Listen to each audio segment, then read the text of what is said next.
सो welcome dear student. हमने part A discuss कर लिया था। अभी नाउ हम पार्ट बी डिस्कस करने वाले हैं और पार्ट बी के अंदर हमें एनी 70 क्वेश्चन को अटेम्प्ट करना है। So let's start from question 31। Casparian strip. तो डियर स्टूडेंट, प्लांट के अंदर अगर हम देखते हैं तो बाहरी पार्ट होता है एपिडर्मिस, उसके बाद में हाइपोडर्मिस और उसके बाद में होता है उसमें एंडोडर्मिस। ठीक है। और एंडोडर्मिस के बाद में होता है पेरिसाइकल और पेरिसाइकल के बाद में होता है उसके अंदर जाइलम। तो जो एंडोडर्मिस वाला पोर्शन है, इस एंडोडर्मिस वाले पोर्शन में इस तरीके की जो पट्टी हैं वो पाई जाती हैं, जिनको हम क्या कहते हैं, कैस्पेरियन स्ट्रिप कहते हैं। ठीक है। तो एंडोडर्मिस वाले पोर्शन में ये कैस्पेरियन स्ट्रिप हैं वो पाई जाएंगी। तो जनरली होता क्या है कि ये कैस्पेरियन जो स्ट्रिप होती हैं, ये प्लांट में दो तरीके के वाटर मूवमेंट चलते हैं, जो वाटर ट्रांसपोर्ट होता है। एक तो होता है एपोप्लास्ट और दूसरा होता है सिम्प्लास्ट। तो डियर स्टूडेंट, जो सिम्प्लास्ट है वो सेल टू सेल होता है इस तरीके से, और एपोप्लास्ट होता है वो एक्स्ट्रा सेलुलर। इस ये जो रास्ता है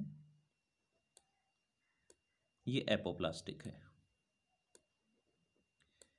तो जनरली जो कैस्पेरियन स्ट्रिप हैं वो क्या करेंगी, जो एपोप्लास्ट पाथवे है उसको ये रोकती हैं और उसे फोर्स करती हैं कि पाथवे कौन सा चले, सिम्प्लास्ट चले। So understand. So let see the option.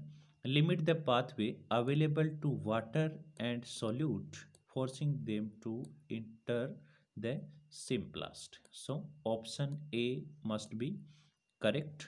Then moving to question 32, which one of the following is not characteristic of plant hormone? So let's see the option. Option first, they are active in small concentration. Yes, it must be true कि वो small concentration में active होते हैं। They are pleiotropic in their effects. Yes, pleiotropic effect भी show करते हैं, जैसे for example gibberellin hormone है, इलोंगेशन के लिए भी इसेंशियल है, फ्लावरिंग के लिए भी इसेंशियल है। ठीक है। They are synthesised in specific glands and tissues. No no, glands के अंदर सिंथेसाइज नहीं होते हैं। ऑप्शन सी है वो यहाँ पे करेक्ट होगा। ठीक है, क्योंकि हमें नोट पूछा गया है क्वेश्चन में।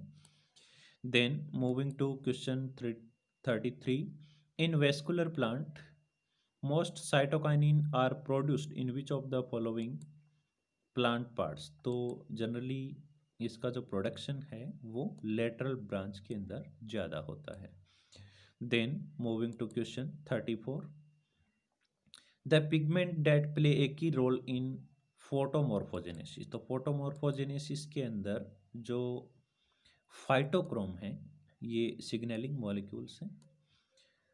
ये फाइटोक्रोम्स हैं वो इम्पॉर्टेंट रोल प्ले करते हैं, और इनका जो एक्टिवेशन होता है डियर स्टूडेंट वो होता है ब्लू लाइट के अंदर। ठीक है, ये ब्लू लाइट में एक्टिवेट होते हैं। हालांकि क्रिप्टोक्रोम भी काम करता है, लेकिन जो डोमिनेंट यहाँ पे है वो कौन है, फाइटोक्रोम है। Then moving to question next, the genome of cauliflower mosaic virus. तो कॉलीफ्लावर मोजेक वायरस का जो जीनोम है वो डबल स्टैंडर्ड डीएनए इसके अंदर पाया जाता है। देन मूविंग टू क्वेश्चन 36,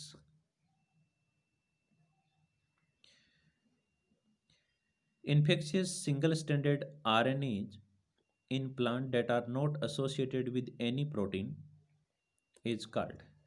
तो सिंगल स्टैंडर्ड आरएनए पार्टिकल्स होते हैं और वो प्लांट में क्या करते हैं, इन्फेक्शन करते हैं। इनको हम क्या कहते हैं, विरोइड्स कहते हैं। Then moving to question 37, what best describe plant stem cells. तो प्लांट स्टेम सेल्स होती हैं वो एक undifferentiated group of compact undifferentiated cells होती हैं। ठीक है, और विदाउट सेल वॉल होती हैं, ये भी उनकी खास बात है। So option A must be true. Then moving to question 38, okay dear student, 38, in hydroponics 2 spinach plant हैं, ठीक है, और वो स्टारवर्ड हैं नाइट्रोजन के लिए। 7 दिन से उनको नाइट्रोजन नहीं मिला है, ठीक है। अब क्या है कि एक प्लांट को अमोनियम आयन में ट्रांसफ़र कर देते हैं, ये अमोनियम आयन है, ठीक है, और जो दूसरा प्लांट बी है उसको अमोनिया वाले मीडियम में ट्रांसफ़र कर देते हैं, ठीक है। तो क्वेश्चन समझ में आया। एक प्लांट है, सॉरी 2 प्लांट हैं, उनको 7 दिन से नाइट्रोजन नहीं मिला है, तो हम क्या करते हैं कि उन दोनों प्लांट को, एक प्लांट को अमोनियम आयन वाले यानी इस मीडियम में, और दूसरे प्लांट को किस मीडियम में, अमोनिया वाले मीडियम में रख देते हैं, ठीक है। और दोनों की जो पीएच है वो सेम है, ये भी कहा गया है। तो पीएच के अंदर चेंज होगा कि नहीं होगा, ये क्वेश्चन में पूछा गया है। तो डियर स्टूडेंट, आपको पता है कि प्लांट हैं वो अमोनियम आयन को अंदर लेते हैं, तो अमोनियम आयन अंदर जाएगा तो वो टूटेगा, तो H प्लस आयन क्या होंगे, जनरेट होंगे।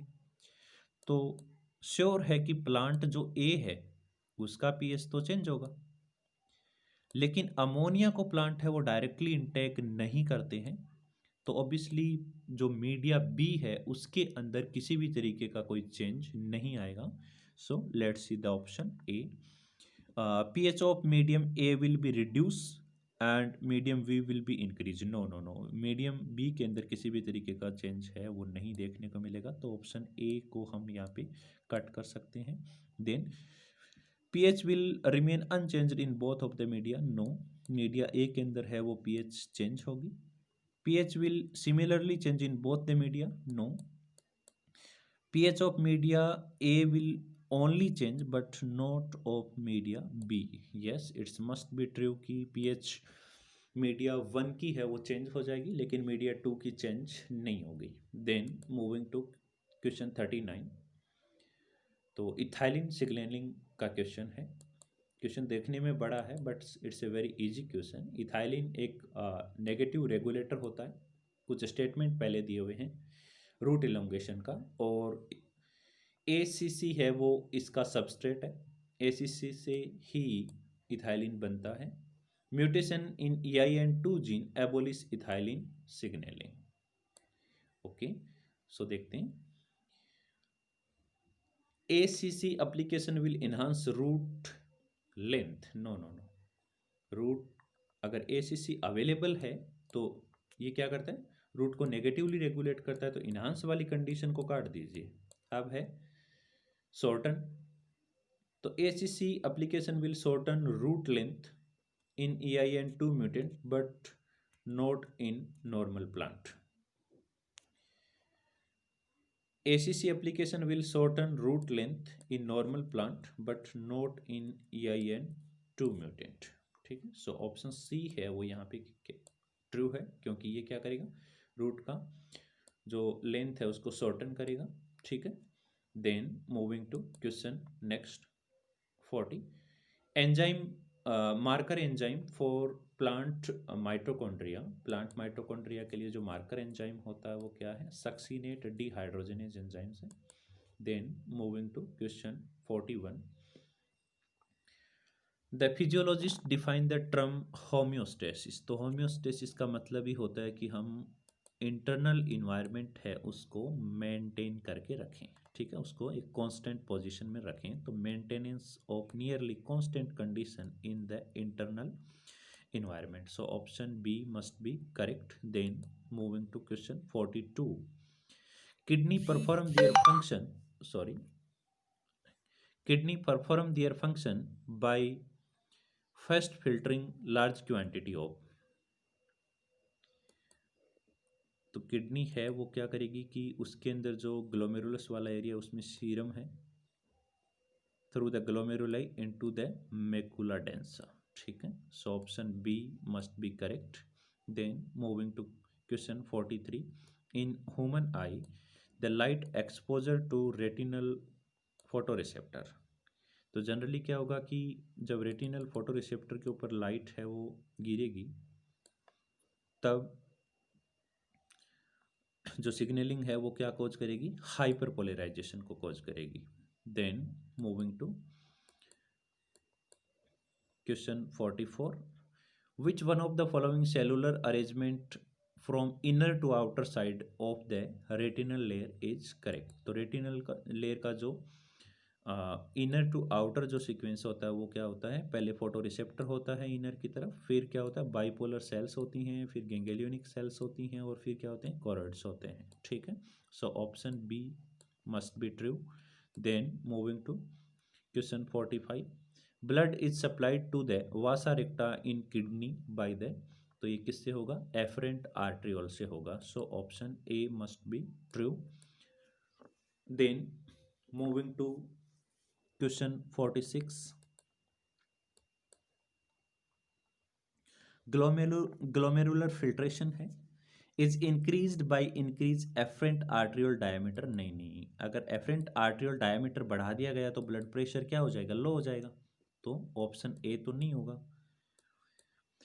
It always increase when cardiac output is decrease, no it's not related to this. Is increased by parasympathetic nerve activity, नहीं, parasympathetic nerve activity filtration rate को इफेक्ट नहीं करेगी। Produce an ultra filtrate which is identical in composition to plasma. ठीक है, so option D है वो यहाँ पे करेक्ट है।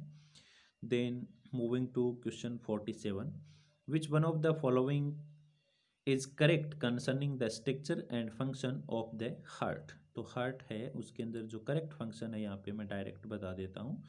जो बाइकैप्सिड एंड मिट्रल वाल्व है वो प्रिवेंट करती है blood from flowing into the atria from ventricles. So option D must be true. Then moving to question 48, the intracellular potential is negative with reference to extracellular potential for, ठीक है, तो intracellular potential है वो क्या है, negative है with respect to extracellular potential. तो ये किन में होता है, न्यूरोनल सेल्स के अंदर होता है। Then moving to question next, gamma amino butyric acid GABA is a neurotransmitter is synthesized from which one of the following amino acid। तो इसका जो सिंथेसिस होता है वो GABA का सिंथेसिस किससे होगा, ग्लूटामेट से। ठीक है, सो डियर स्टूडेंट, अभी हमने पार्ट 2 के अंदर 49 क्वेश्चन को डिस्कस किया है। देन पार्ट 3 के अंदर हम आगे के क्वेश्चन को डिस्कस करेंगे।